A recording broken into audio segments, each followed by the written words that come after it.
ದೇಹದಾರ್ಢ್ಯ ಪಟು ಶ್ರೀ ಸಂದೇಶ್ ಕುಮಾರ್ ಕಟಪಾಡಿ.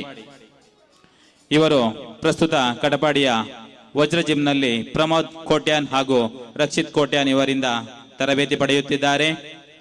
ಮೈಸೂರಿನಲ್ಲಿ ನಡೆದ ರಾಜ್ಯ ಮಟ್ಟದ ಚಾಮರಾಜ ಕಪ್ 2024 ಬೆಳ್ಳಿ ಪದಕ, ಬೆಳಗಾವಿಯ ಚಿಕ್ಕೋಡಿಯಲ್ಲಿ ನಡೆದ ರಾಜ್ಯ ಮಟ್ಟದ ಸತೀಶ್ ಶುಗರ್ ಕ್ಲಾಸಿಕ್ಸ್ ಅವಾರ್ಡ್ 2024 ಚಿನ್ನದ ಪದಕ, ಉಡುಪಿಯಲ್ಲಿ ನಡೆದ ಜಿಲ್ಲಾ ಮಟ್ಟದ ಮಿಸ್ಟರ್ ಉಡುಪಿ 2024 ಚಿನ್ನದ ಪದಕ, ಉಡುಪಿಯಲ್ಲಿ ನಡೆದ ರಾಜ್ಯ ಮಟ್ಟದ ಮಿಸ್ಟರ್ ಕರ್ನಾಟಕ 2024 ಚಿನ್ನದ ಪದಕ, ಬೆಳಗಾವಿಯಲ್ಲಿ ಜನವರಿಯಲ್ಲಿ ನಡೆಯುವ ರಾಷ್ಟ್ರ ಮಟ್ಟದ ಮಿಸ್ಟರ್ ಇಂಡಿಯಾ 2025 ತಂಡವನ್ನು ಕರ್ನಾಟಕದಿಂದ ಪ್ರತಿನಿಧಿಸಲು ಆಯ್ಕೆಯಾಗಿರುವಂತಹ ದೇಹದಾರ್ಢ್ಯ ಪಟು ನಮ್ಮ ವೇದಿಕೆಯಲ್ಲಿದ್ದಾರೆ.